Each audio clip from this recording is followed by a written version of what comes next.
அட போங்க. மெத்திக் ஃபோர்க் இருக்குல்ல, இதில் இருக்கிற அவுட்ஃபிட் எடுக்கிறதுக்கு, கன் எடுக்கிறதுக்கு, கார் எடுக்கிறதுக்கு, பேக் எடுக்கிறதுக்கு, ஹெல்மெட்டு, கேப்பு, மாஸ்க்கு இதெல்லாம் எடுக்கிறதுக்கு மெத்திக் எம்ப்ளாய்மெண்ட் சொல்லிட்டு ஃபீல் பண்ணுறீங்களா? உங்களாலே 30 மெத்திக் எம்ப்ளாம் ஃப்ரீயாக ரெடீம் பண்ணலாம். அதுக்கு ஒரு பயங்கரமான டிப்ஸ் இருக்குது. என்ன டிப்ஸ்ன்னு தெரிஞ்சு முன்னாடி வீடியோ ஃபுல்லாக பாருங்கள். கொஞ்சம் ஸ்கிப் பண்ணால் எப்படின்னு தெரிஞ்சிக்க முடியாது. வாங்க வீடியோக்குள்ளே போகலாம். நூசாவில் சோலோ ஸ்குவாட் விளையாடக்கூடாது. டியோவில் உங்கள் ஃப்ரெண்ட்ஸ் கூட விளையாடக்கூடாது. டியோவில் ஆட்டோமேட்டிக் இருக்குல்ல, அப்படி தான் விளையாடணும். நூசா மேப்பில் இந்த மிஷினை கம்ப்ளீட் பண்ணணும்னா நீங்கள் எந்த பாட்டாக இருக்கட்டும், பிளேயராக இருக்கட்டும் டேமேஜ் பண்ணக்கூடாது. அவங்ககிட்ட டேமேஜும் ஆகக்கூடாது. நூசா மேப்பில் இந்த மாதிரி 11 கோல்டு கலர் பாக்ஸ் இருக்கும். இந்த மாதிரி 2 ஒயிட் கலர் பாக்ஸ் இருக்கும். இந்த பாக்ஸ்லாம் எங்கே இருக்கும், எப்படி ஓப்பன் பண்ணுறது தெரிஞ்ச முன்னாடி வீடியோ ஃபுல்லாக பாருங்கள். நான் லைன் பை லைனாக சொல்லியிருப்பேன். நீங்கள் இறங்கும்போது உங்களை சுற்றி நிறைய எனிமி இருப்பாங்க. கொஞ்சம் கேர்ஃபுல்லாக இது பண்ணிக்கோங்க. ஃபர்ஸ்ட் பாக்ஸ் மேப்பில் மார்க் பண்ணியிருக்க பார்த்தீங்களா, இது ஃபர்ஸ்ட் பாக்ஸ். நீங்கள் எந்த பாக்ஸ் வேணால் ஓப்பன் பண்ணலாம். இது ஃபர்ஸ்ட் பாக்ஸ் மேப்பில் மார்க் பண்ணியிருக்கேன் பார்த்தீங்களா. நீங்கள் பாக்ஸ் ஓப்பன் பண்ணுறது ஏதாச்சும் வெஹிக்கிள் எடுத்துக்கோங்க. இது ரொம்ப யூஸ்ஃபுல்லாக இருக்கும். செகண்ட் பாக்ஸ் மேப்பில் மார்க் பண்ணியிருக்கேன் பார்த்தீங்களா, அது பக்கத்துலேயே போனீங்கன்னா தேர்ட் பாக்ஸ்.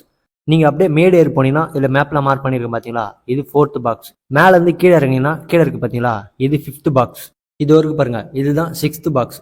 இது ஓப்பன் பண்ணிட்டு இது கீழே உள்ள போனீங்கன்னா இது ஒரு பாக்ஸ் இருக்கும். இது செவன்த் பாக்ஸ். இது ஓப்பன் பண்ணிட்டு வண்டி எடுத்துகிட்டு போனீங்கன்னா இது ஒரு பாக்ஸ் இருக்குது பார்த்தீங்களா, இது எயித்து பாக்ஸ்.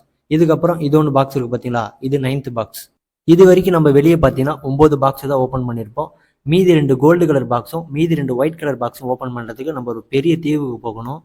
இந்த பாக்ஸ் எல்லாமே ஒரே மேட்ச்சில் தான் ஓப்பன் பண்ணணும். 2-3 மேட்ச் ஓப்பன் பண்ணக்கூடாது. சிங்கிள் மேட்ச்சில் நீங்கள் ஓப்பன் பண்ணால் மட்டும்தான் இந்த மிஷின் உங்களுக்கு பாசிபிள் ஆகும். இந்த பாக்ஸ் எல்லாம் ஓப்பன் பண்ணுறது முக்கியமானது ஹீலிங்ஸ் எடுத்து வச்சுக்கோங்க. உங்களுக்கு ஜோனில் விடலாம், அவுட் ஆஃப் ஜோனில் விடலாம். முக்கியமாக ஹீலிங்ஸ் எடுத்து வச்சிங்கன்னா அந்த மிஷினை ஈஸியாக கம்ப்ளீட் பண்ணிக்கலாம். இந்த தீவு எங்கே இருக்குன்னா மேப்பில் மார்க் பண்ணியிருக்கேன் பார்த்தீங்களா, இந்த இடத்துக்கு போகணும். இது மேலே போகிறதுக்கு ஜிப்லைன் இருக்குல்ல, இது மூலியமாகவும் போகலாம். போட் இருக்குல்ல, அது மூலியமாகவும் போகலாம். நீங்கள் மேலே போனதுக்கப்புறம் ஒயிட் கலர் ஒரு பாக்ஸ் இருக்குது பார்த்தீங்களா, இந்த பாக்ஸை நீங்கள் ஓப்பன் பண்ணும்போது ஒரு கீ கிடைக்கி பாருங்க.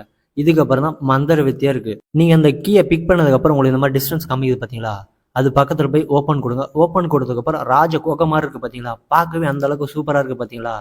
இப்போ நம்ம எதிர்க்கு இருக்க 2 கோல்டு கலர் பாக்ஸ் ஓப்பன் பண்ணிக்கலாம்.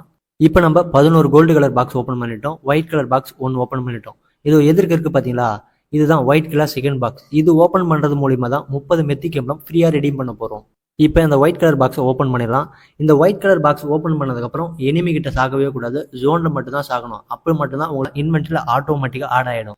பிஜி மேலே இந்த மாதிரி அச்சீவ்மெண்ட் டிப்ஸ் இருக்குது. நம்ம சேனலை ஃபாலோ பண்ணி தெரியாதவங்களுக்கு கேமஸ் பண்ணிட்டு இந்த வீடியோ மறக்காமல் ஷேர் பண்ணுங்கள்.